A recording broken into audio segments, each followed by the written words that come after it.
everybody.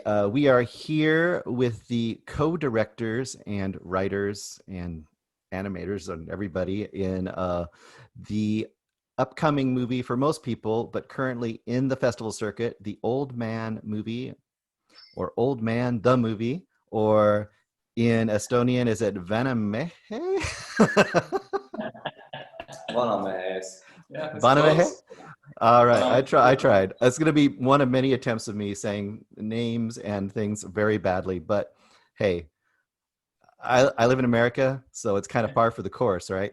And I live in Alabama, which makes it even worse. So, oh my God, get ready. But I'm from the Northwest originally.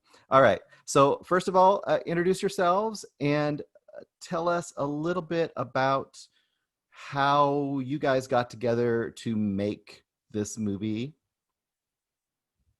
So my name is my name is Oskar I'm the writer and one of the two writers and directors of the Old Man movie. Mm-hmm. And my background is mostly in live action and in commercials. And for the last, let's say, 5 years, I've been more doing sketches and shorts. And the last 2 years then culminated in making the Old Man movie and the horror short, which is also in the horror film festival circuit right now, and that's my life. Bad hair, right? Bad hair. That's the one. Actually, he has very good hair. Well, that's the plot twist. I used the product myself. It worked for me. So. But yeah, that's me. So my name is Mikk. I am a co-director, co-writer of the Old Man movie. And last couple of years, I've been making the Old Man movie. And before that, my background is more in animation. I studied animation and I also work in a small animation studio. And for the last maybe 8 years, we have made this sketch series with this Old Man character. So now this movie is a culmination of all these 8 years of making sketches. So we made this feature-length film with Oskar. And I think Tallinn is a small town, so I already knew of Oskar, and so I guess we had already met, and I knew of his work. And when I started making this feature film, then I thought that I need some fresh ideas, so I can't pull it off on my own. So I approached Oskar to maybe help me go direct, go write it. So that's how we met. True. And for anybody who hasn't seen anything about this movie, we should kind of give them the basic plot, or not the basic plot, but kind of a sketch of what it's about. First of all, it's a stop motion animation movie, which we kind of hinted at. And Mikk, you've been doing short versions of at least the Old Man character and some of the other characters too for 7 or 8 years. And there's a whole bunch of those. You can find them on YouTube if you'd like. And you get a real flavor for kind of the way he interacts and some of the antics that he gets up to in his farm life. But in this movie, the basic concept, and once again, I'll let you guys flesh it out a little bit, but the basic concept is 3 grandchildren get dropped off at grandpa's farm for the summer. Yep. And it's just literally dropped off. Car pulls up, they get out of the car and off it goes. And craziness ensues, but I'll let you say a little bit more about that. I mean, you already sum it up, I think, pretty well for the uninitiated. That's the basic premise of the start of the film for sure. But I think what one could say more is then the Old Man is sort of a legendary milk guy in his region, like the one and only, the most legendary milk guy. But he sort of is really rough on his cow. And then thanks to those children, they don't really understand his ways. And in the beginning of the film, I think it's not much of a spoiler that the cow escapes. And as we all know, if you don't milk a cow in 24 hours, then the cow will explode. So now they have to race against time to prevent the lactopocalypse. The lacto-apocalypse or lacto-apocalypse? That's good. I mean, it's easier in Estonian, but sure, it's like apocalypse. It's good. And that kind of ensues a sort of a road movie, a sort of a chase movie that it gets a lot of fun interactions with different groups of characters along the way. I must say that I know it's the old man in the movie, and I love the old man character, but I started to fall in love with is it Pritick? Is that or yeah, Pritick, which is like the middle kid. The littlest kid, of course, has his own adventure back at the farm. And okay, I know how I describe this to kind of sell it to people who I know would be in the same kind of wavelength. This is definitely my wavelength. I loved it, both the low humor, but also some other parts we'll talk about in a little bit. So how would you describe it to somebody, like the tone of it, if you want to get it across to people? Because if people hear stop motion, they're going to think Coraline, or I mean, there isn't much stop motion now that isn't done by Leica, right? So That's a good question. I mean, as filmmakers, we should be able to pitch it in a heartbeat. But what would be a good pitch for the uninitiated? I would say it's sort of a raunchy stop motion adventure aimed at I think primarily at sort of young adults. But I mean, let's say like maybe like a raunchy, crazy raunchy stop motion adventure. Period. That's where we want to end it, right? Like, because anyone who's into that can watch it, of course. But we don't discriminate. but I don't know what else to, because we don't want to. If others see like the reference in there, like to some other series, that's awesome. But we don't want to put the reference, I think, in people's heads. You know what I mean? Like, you know. So if that's because people have been hinting towards like different really good animations, you know, like. I mean, South Parks and whatnot, but that's super flattering to us. But I would hesitate to throw it into the mix when I'm describing the film. I think this old man has always been like maybe it's not a very good description of the film, but it has always been that it's like something that to do something that makes me laugh, to make like us laugh. So we have never like thought of like an age group that we're gonna make like a family film or like a film. For kids or whatever, it's always been like what makes us like sick fucks laugh. And it's true. I really like grew up on South Park pretty much, so I think like subliminally I just can't like I cannot make this like have this big South Park influence, so I cannot like it's always like coded into me like whatever I do. But when we were making this film, then we weren't taking any direct like references from South Park per se, but or any other sort of property that is or IP that is similar. But we definitely have been, like you said, subliminal influenced by a shit ton of stuff. Yeah. What I appreciate is the fact that you so like you're saying, like you could get those kind of references or whatever as far as like raunchiness and so on. What I appreciate is it's so specific. I mean, I know nothing about Estonian, farm life, but I'm literally a block away from a cotton field right now, So farm life is kind of farm life is farm life, I think. So I think there's and grandparents and grandkids and being a grandkid and being stuck somewhere like, fun. This is going to be great.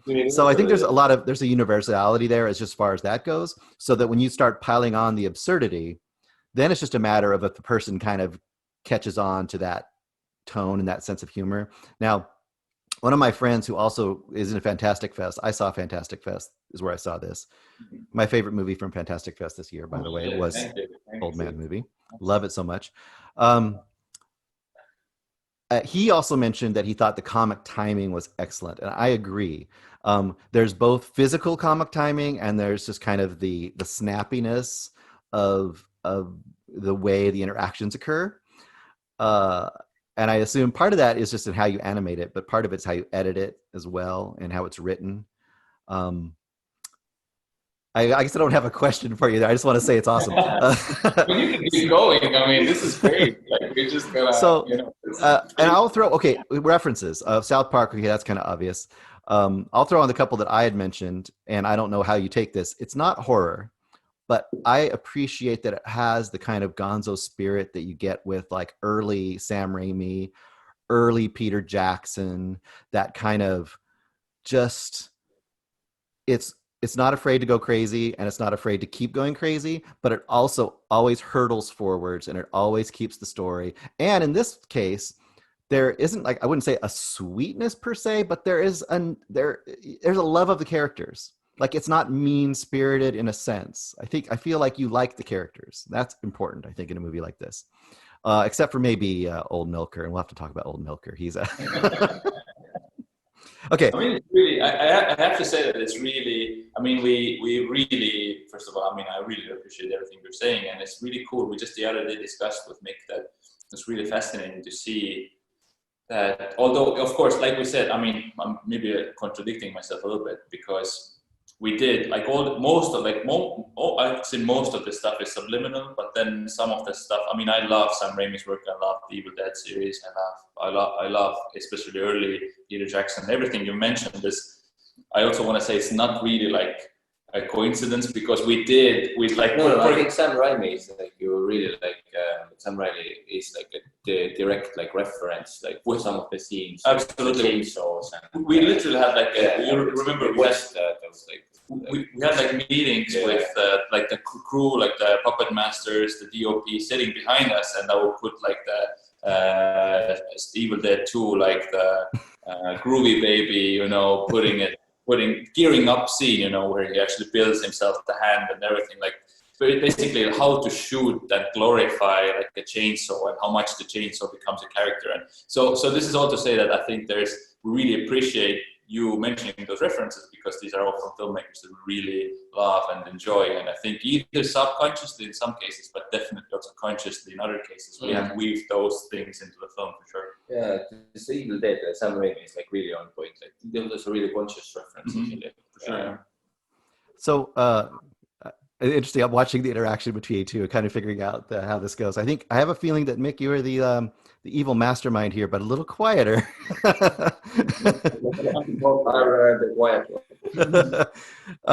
Question. This is going to be a very specific Estonian question. So there's a point where everyone separates except the youngest grandchild stays back at the farm. And he's a bit of a tinkerer. He likes to make little kind of almost robotic little toy / figures. Now, there's a scene where he makes something to help shovel the shit. And I thought that was directly supposed to be like a crat. Now, am I crazy about that? It's really crazy to me that you're halfway around the globe and you know about like crats and stuff. So you want to buy a scene this November? Yes, this blows my mind. But I mean, I love this theory, but I think it's fair to say that it's not really what it's not. Thinking. Yeah, but the cracks and everything is really relevant to Estonia. But this robot, it wasn't really influenced by. It wasn't supposed to be a crack. But the cracks in general in Oscar's life plays a big part in Oscar's life. Yeah, I mean, because he had a movie idea. Yeah, for sure. Yeah, I had a movie idea about the crack for ages now, and it hasn't gone anywhere right now. But I think so. They made November, which obviously had cracks, which is a cool film. And then a filmmaker in Estonia is also at the moment making another film about specifically cracks. So, I mean, you are not far off at all, but we specifically thought that it was sort of the logic of the world was that Mart is just a really good technician, like an engineer. So it's not like magic as it would be in the cracks case. Yeah. Gotcha. And I love that. More like from that realm, like exactly. Character. Yeah, the forest magic, the tree god, like maybe a little bit the bear, maybe some of the stuff that ventures a little bit more into the fantastic. But then Mart is like a man of science. Mm-hmm. Yes, and I love you set him up really early because he's got his little guy right in the car on the way there that gets thrown out. So you kind of set that up, and once again, that kind of points out how you give each of the characters individual characteristics, which is also nice, so that you can kind of follow all of them, and they all have their little arcs, which you don't have to have an arc in a movie like this, but you do, which just gives it more fun and more like depth, I think, than you'd have to have in a movie like this, although it makes it better to have it in a movie like this. Now, I do have a question, though, about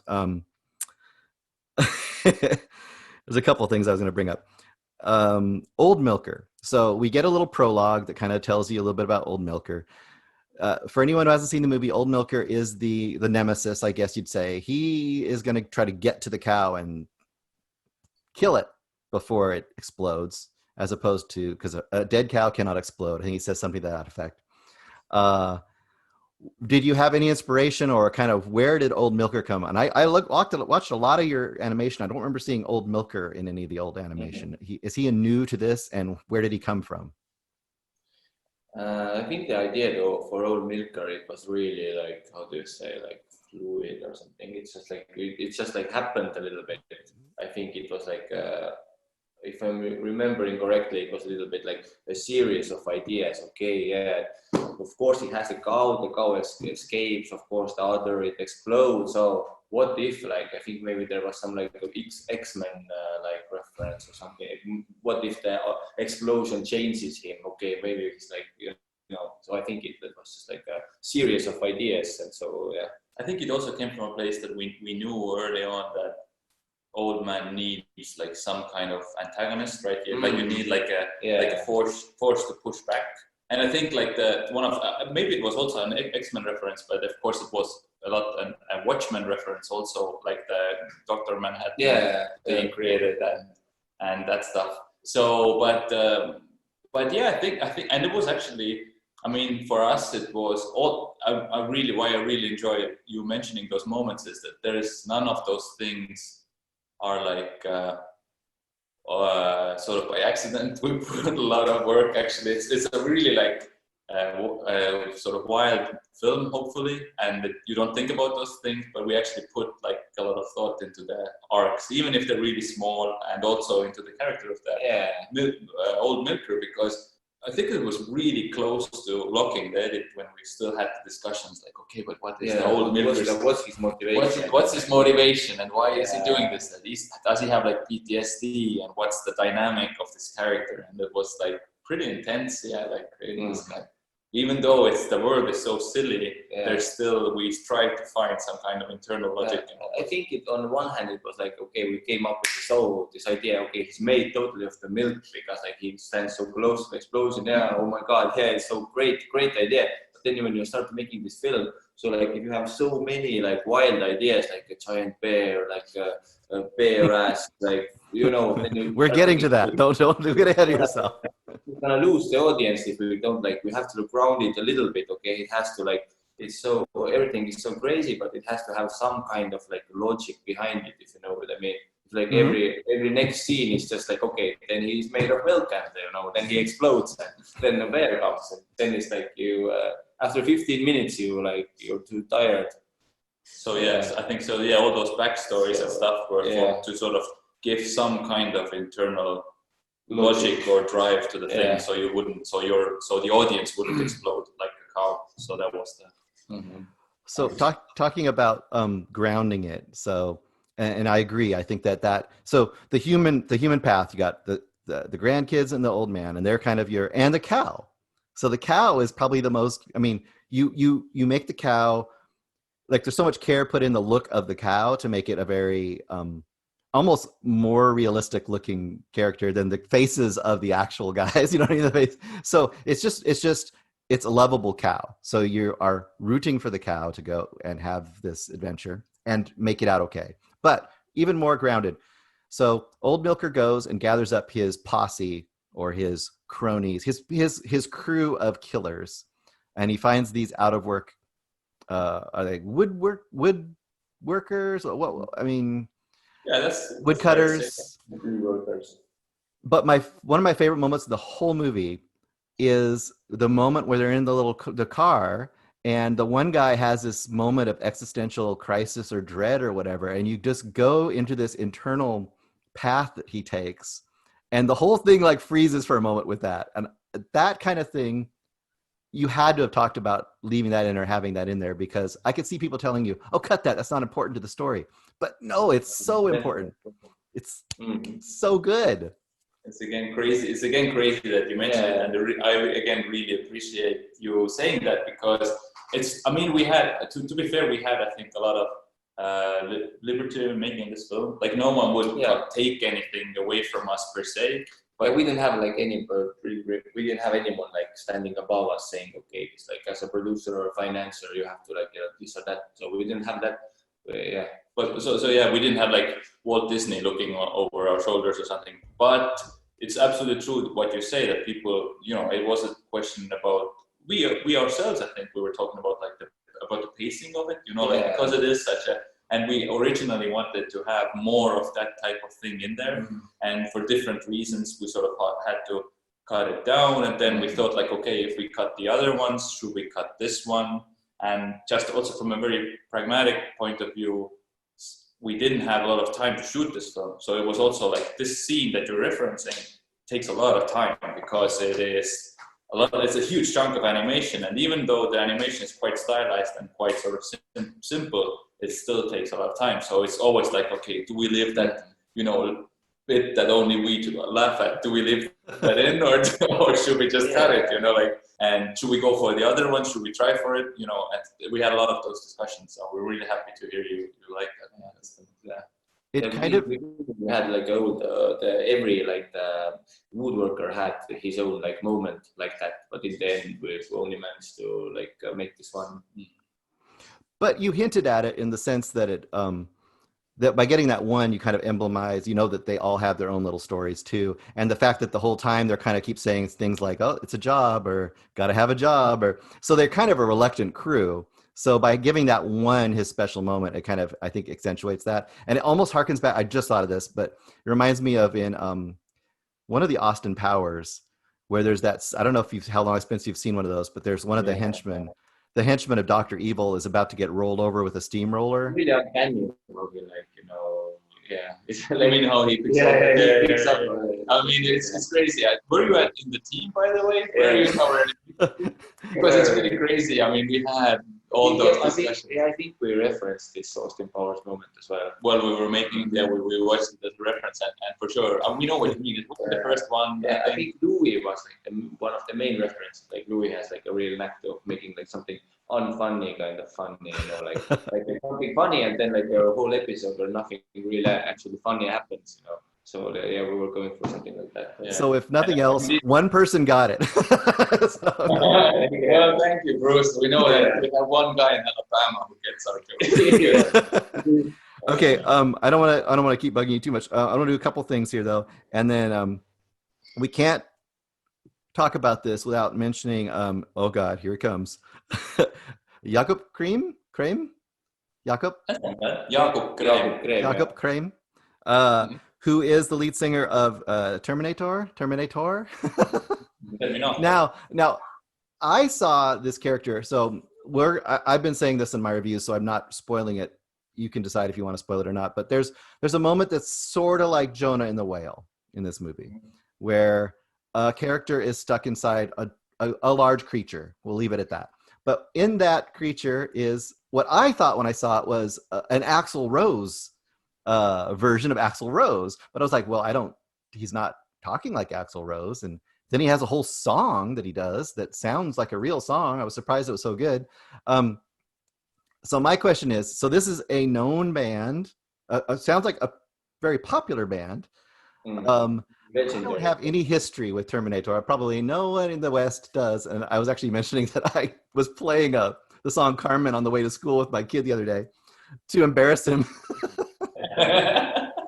When he got let out of the car.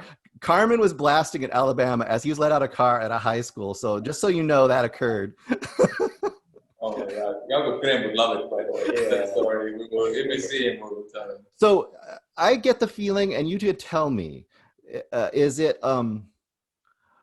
like you love the band, or is this kind of like it's humorous, but also you love, I don't know how to describe it. Like, for example, here, a huge band from the 90s, we love them, but it's also kind of funny because they're an old band from the 90s. So, I mean, how is your relationship with that? I think it was a little bit tricky at first because I think nobody has ever seen Jakob Krem being like self-ironic a little bit, I think in America, like William Shatner is a good idea, like a guy who's like past his prime a little bit, and then it becomes like he can like openly make fun of it, or Al Pacino or something, And so, with Jakob Krem, it was the same thing because he was a really big rock star. He takes himself really seriously when he should because he's a real star and really great, legendary Estonian musician.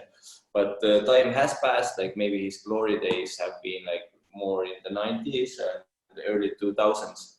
So in the beginning, like to get him on board and to agree with this kind of like bare ass jokes, it was like, it was really awesome. in the beginning he wasn't very like reluctant to like go along with it. Or rather, he was reluctant. Yeah, he was reluctant to do it in the beginning. Yeah, because I remember I called him and he was a little bit like I was maybe you're in the ass of a bear and you maybe sing the song. Yeah, he did get the joke at first. So yeah, but so question. So was that song written specifically for the movie? Yes. Okay, so that's key too, right? So I have this experience with a lot of movies. Whenever you have a movie with a band, and I'm guessing you've had this conversation with a band or a band that's not real or whatever the case may be, if the songs aren't good, that pulls you out of the movie. But if the song is good and a validly good song, then that's just like an extra bonus level that adds to it, which I think it is in this movie. And I think that just makes it makes the moment that the song is a part of work better. Absolutely. I mean, you're 100% right. And I would completely agree that hopefully the moment works, but if the song is shit, then it wouldn't work at all, right? It's not even making it better, but it just would fall apart, I would argue. And of course, there was one thing, like Mikk mentioned, it was hard getting the guy on board at first, Jakob, but once he saw the studio and he saw how lovingly our puppet masters had created like a lifelike version, like clay version of this. He didn't get a great old man face. He got like a face that looks like him. So. And that's the tricky thing. Like, how do you stylize inside this world? How do you create, like, even if it's his voice, but people haven't really heard his speaking voice maybe so much, so people need to know that it's him. So there's all those levels of complexity. But like you mentioned, like getting him on board, and so much on board that he would actually be inspired to create like a killer song. That was really tricky. And to his credit, I mean, once he was on board, he saw the puppet and everything. He was completely 100% on board, and he was super inspired.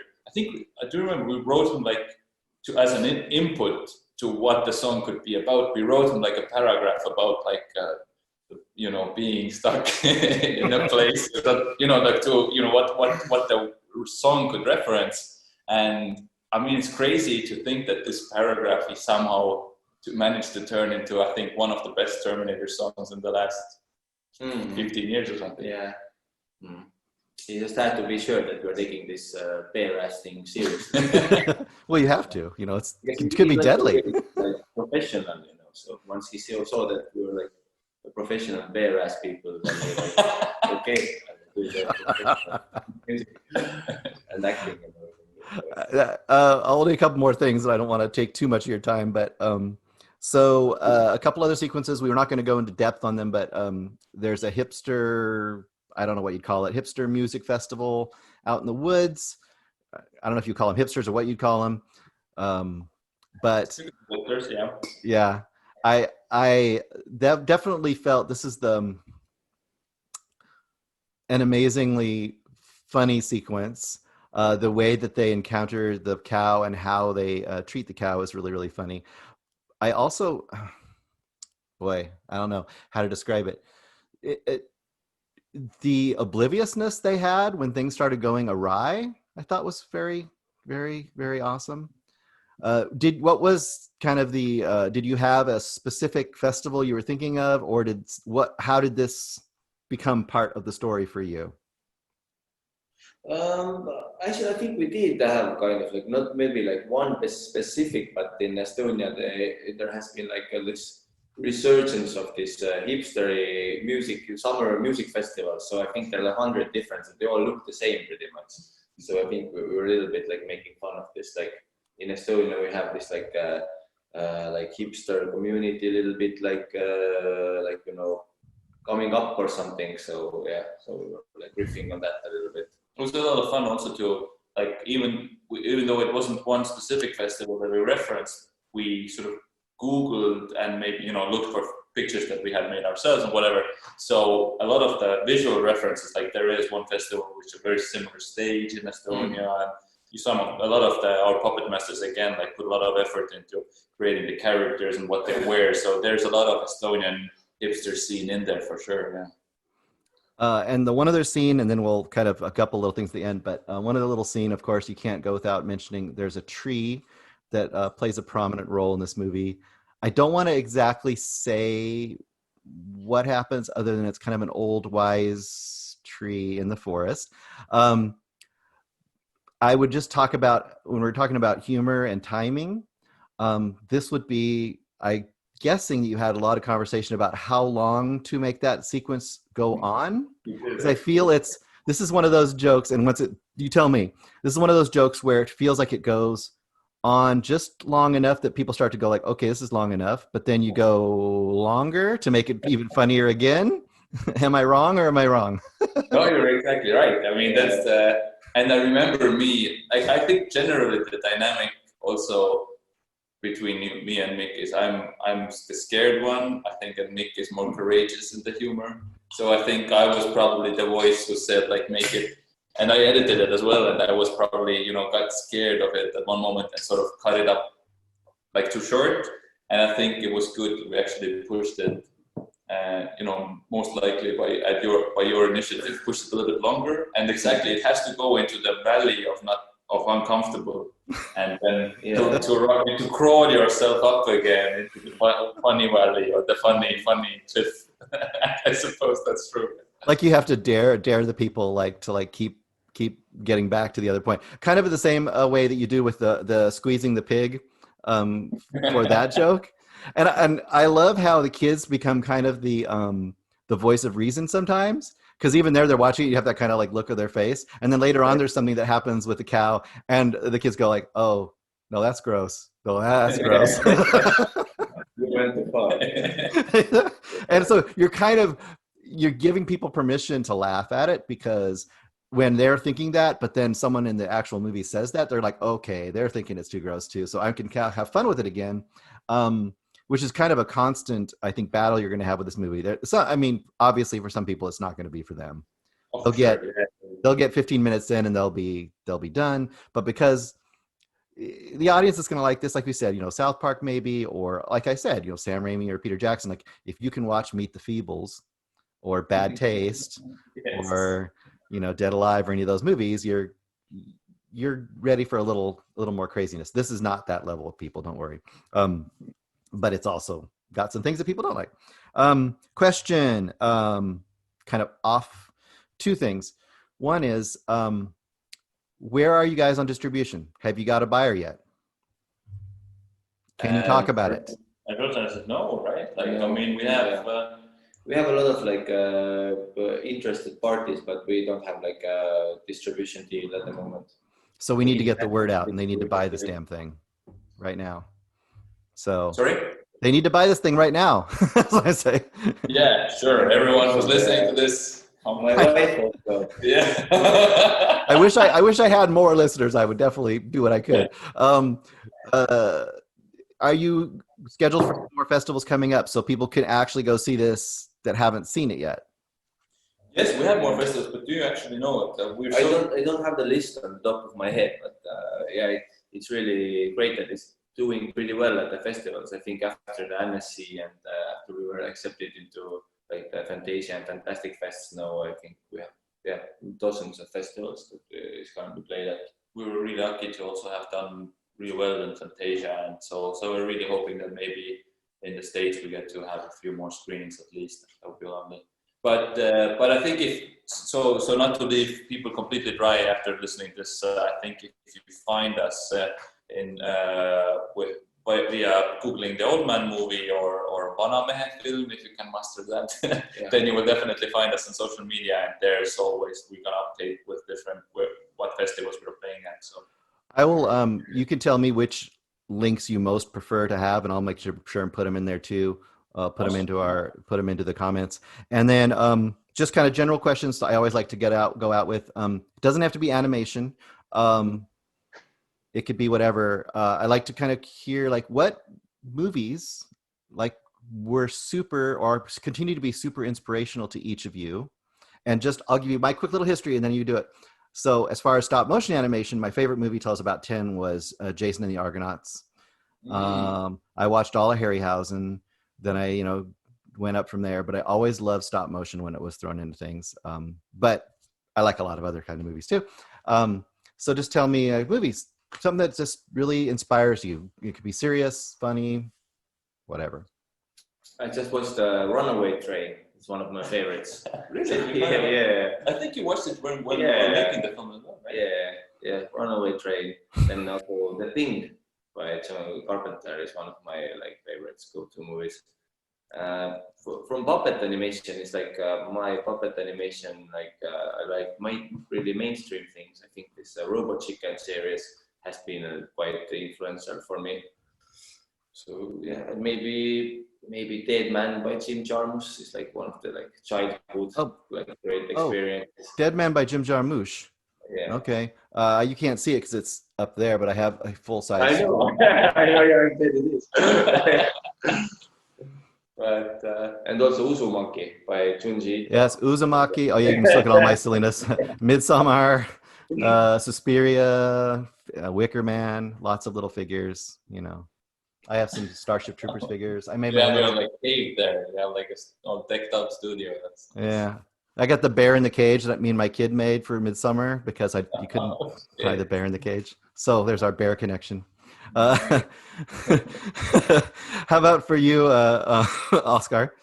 I think because we mentioned Midsommar, I think for me, Ari Aster's Hereditary is just.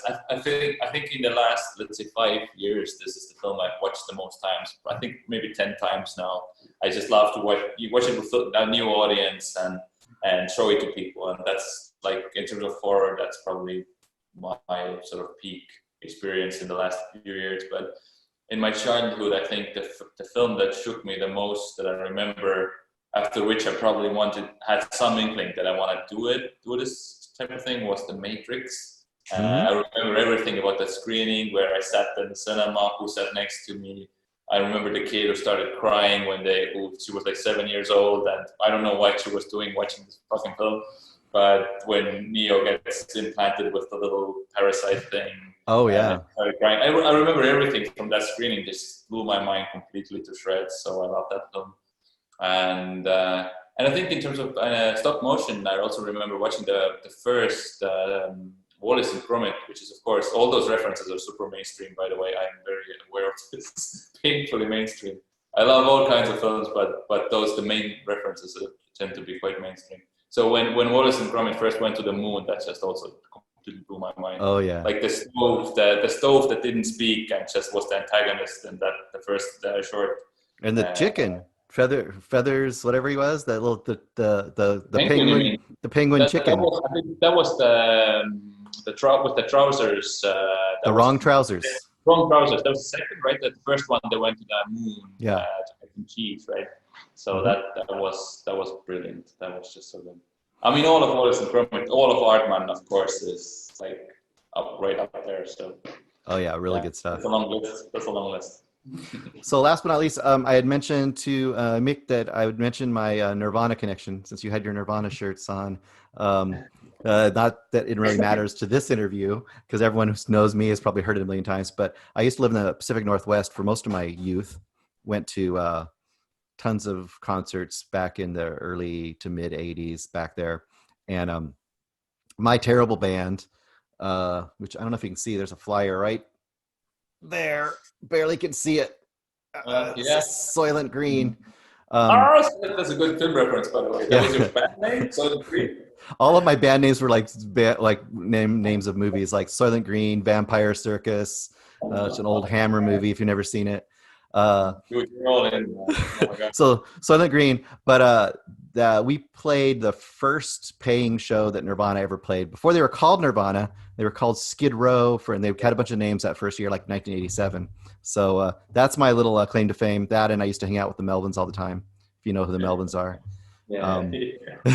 So that's awesome. This old man. I was going to try to look for a sweater vest and a little beanie cap, and I could get the old man for you and drink some milk. But I mean, you don't even need all that, because by far you are. I mean, no one in all of North America knows as much about Estonia or you already should get like a medal. Next time you get here, I'll have a Krat. I'll have a Krat working for me in the background, like making some stuff here. Yeah, I don't know. It's probably one off the plane right now there. All right, guys. Well, thank you so much for taking your time out. Hopefully, we can get the word out on the Old Man the movie. And hopefully next time we encounter each other, it'll be out on DVD and on Shudder or wherever it can get distributed to. I just mentioned Shudder because Shudder is amazing for especially non-American movies. If you haven't explored that, explore it. Thanks again, Oskar and Mikk. And maybe I'll go and see if I can get an interview with Jakob. Maybe I can talk to him. Oh my God! Yes, please try it. I wouldn't know what to say. I watched so many videos of him, like interviews. I watched, listened to all these music videos, and I was, like I said, I was, putting my kids through it. So now there's at least one family in Alabama that's listened to quite a bit of Terminator. So I don't know what that. Do that. That's amazing. Yes. Well, thank you so much, guys. Have an awesome evening, and I appreciate it. And I'll let you know when this gets posted, and we will hopefully get the word out on. Oh God, I'm going to try it. Let's see. Vanamehe? Vanamehe? Vanamehe. Oh, okay. Vanamehe film. Yeah. Vanamehe film. All right. Thanks, guys. Perfect. Thank you. Bye. Thank you, Joe. Bye-bye.